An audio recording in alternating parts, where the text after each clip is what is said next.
एक दिलचस्प बात, ये ऑप्टिक्स तो कम से कम बना है। देखिए आपके प्रोग्राम में एक दिलचस्प बात मैं बता दूं आपको। 1990 में जब लालू प्रसाद यादव को मुख्यमंत्री बनाया जाना था तो मुलायम सिंह ऑब्जर्वर बन के गए थे। मुलायम सिंह यादव रामसुंदर दास को चाहते थे, लेकिन शरद यादव ने लालू प्रसाद यादव को बनवाया था। वही लालू प्रसाद यादव मुलायम सिंह यादव की राष्ट्रीय महत्वाकांक्षा में सबसे बड़ा रोड़ा बने जब उनको प्रधानमंत्री बनाया जा रहा था। तो ये राजनीति में अखिलेश और तेजस्वी भी अभी तो एक दूसरे के साथ हैं, लेकिन जब राष्ट्रीय राजनीति का मुद्दा आएगा तो फिर ये मुलायम सिंह यादव लालू यादव वाली कहानी भी दोहराई जा सकती है। अपनी अपनी सुविधा देख रहे हैं, लेकिन इस बीच सर जब देखिए आप कुर्सी को लेकर जब इतनी खींचतान चल रही है महागठबंधन के अंदर, तो दूसरी तरफ तो यहाँ पर घर के अंदर ही कलेश शुरू हो गया है। अब अखिलेश यादव 3 भाइयों के साथ आपने देखा था, लेकिन तेजस्वी के जो खुद के भाई हैं वो कौन है? वो है तेज प्रताप यादव।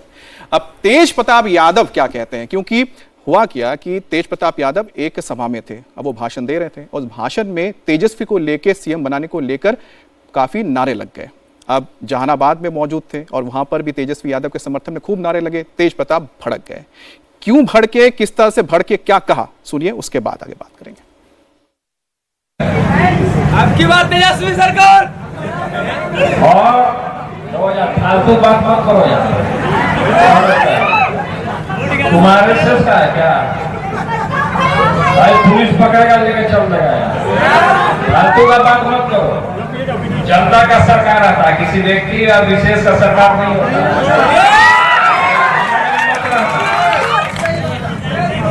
जो घमंड में रहेगा वो जल्दी गिरेगा। और सही में अगर नौटंकी करोगे तो रोजगार नहीं मिलता। नौटंकी में रहोगे तो रोजगार नहीं मिलेगा। तो यहाँ पर तो तेज प्रताप कह रहे हैं कि ये सब बात मत करो। क्यों? क्योंकि उनको किसने भेजा है? उनको तो श्री कृष्ण ने भेजा है। श्री कृष्ण ने भेजा, जो अपना ही नहीं हुआ औरों का क्या होगा? समीर सर, अपना ही नहीं हुआ यानी कि अपनी बात कर रहे हैं ना, जो उनका नहीं हुआ तो जनता का क्या होगा? तो अपना दुखड़ा भी बता रहे हैं या गुस्सा जाहिर कर रहे हैं? देखिए, अब तेज प्रताप यादव बिहार की राजनीति में अपने आप को प्रासंगिक बनाकर रखना चाहते, चुनाव लड़ने वाले हैं, कुछ छोटे छोटे दलों के साथ गठबंधन किया है, ओबीसी से उनकी बातचीत चल रही कि गठबंधन बना ले, तीसरा मोर्चा बना ले। अब निश्चित रूप से भाई परिवार के सदस्य, लालू परिवार के बड़े बेटे हैं, विधायक हैं, यादव है, तो कोई जगह कोई अच्छे यादव उम्मीदवार खड़े करके यादव वोट तोड़ सकते हैं। तो अखिलेश को ये मतलब तेजस्वी यादव को ये चिंता होगी कि जिस तरीके से 2020 के चुनाव में नीतीश कुमार को चिराग पासवान ने परेशान किया था, क्या इस बार उनका भाई उनको परेशान करेंगे? प्रशांत किशोर तो अलग एक बड़ी ताकत बनकर उभर रहे हैं, उनके कारण अलग चिंता है महागठबंधन को। तो अब घर का ही अगर बेटा अगर उम्मीदवार खड़े करेंगे, तेजस्वी यादव के खिलाफ तेज प्रताप उम्मीदवार खड़े करेंगे, उनकी पार्टी के खिलाफ यादव उम्मीदवार खड़े करेंगे, तो ये निश्चित रूप से आरजेडी के लिए क्या चुनौती होगी। और अभी तो उन्होंने कहा कि भाई कौन कौन से जयचंद थे जिन्होंने मुझे पार्टी से निकलवाया, मैं उनका नाम सार्वजनिक करने वाला हूं। घर की कई राजनीति की बातें मैं अभी सार्वजनिक पटल पर लेके आने वाला हूं चुनाव के समय। तो अब घर में क्या राजनीति की बातें होती थी वो सारी बातें सार्वजनिक करेंगे। तो निश्चित रूप से देखिए, तेज प्रताप के पास खोने के लिए कुछ नहीं है, वो तो खाली विधायक है। विधायक का चुनाव जीत गया तो उनके लिए बहुत बड़ी बात होगी, लेकिन अगर वो कोई घर के राज बाहर निकालते हैं, किसी पर कोई आरोप लगाते हैं, तो लालू प्रसाद यादव और तेजस्वी यादव जो मुख्यमंत्री बनने हैं, उनके लिए उस बात का विरोध करना या उसका खंडन करना बहुत मुश्किल होगा। क्योंकि तब तेज प्रताप बोलेंगे तो वो घर के अंदर जो ड्राइविंग में बातें हुई होगी वो सारी बातें सार्वजनिक करेंगे। तेजस्वी यादव के लिए एक बड़ी चुनौती होगी।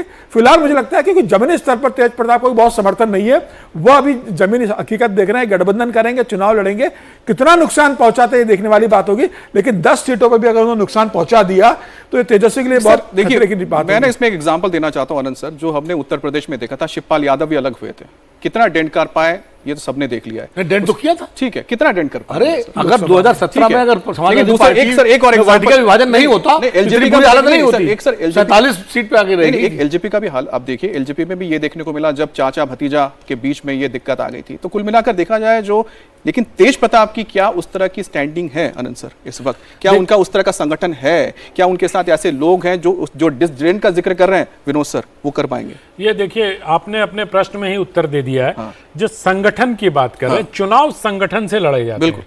चुनाव ऐसे हवाई आज अगर कांग्रेस पार्टी बिहार में दुर्दशा को प्राप्त है या कांग्रेस पार्टी उत्तर प्रदेश में 2.5% वोट पर है, तो वो यही है कि उनके पास कोई संगठन नहीं है। जब तक अभी तेज प्रताप यादव में वो लालू यादव की छवि दिखाई देती है, जैसे मंच से नेता कहे अपने ऑडियंस को फालतू बात मत करो, मंच से डांटने, ये ऐसा लालू यादव करते थे, अगर आपको याद हो विनोद जी और विजय जी, आप तो बहुत हमने टीवी पे देखा दिग्गज हैं और बहुत वरिष्ठ हैं हम लोगों के, तो साथ साथ ये भी कहते चलूं ताकि आप लोग को तो मुझे लगता है कि लालू यादव वाला मैनरिज्म इनमें है, लेकिन लालू यादव वाली ताकत नहीं है इनमें। हालांकि लालू यादव जब जिक्र कर रहे थे, शरद यादव ने बनवाया, उस समय भी अगर रघुनाथ झा ने अपने एसजेपी चंद्रशेखर वाले में सपोर्ट ना किया होता तो वो शायद ना बन पाते, तब वो भी उतने ताकतवर नहीं थे। लेकिन बनने के बाद हुए ताकतवर। जो ये इस व्यक्ति का एक जो वैल्यू है वो तेजस्वी यादव के एंगल से अगर कहें तो एक नॉनसेंस वैल्यू है, जिस ओर समीर जी इशारा कर रहे थे कि वो ऐसी ऐसी बातें बताएगा, आप जयचंद पर बताएगा,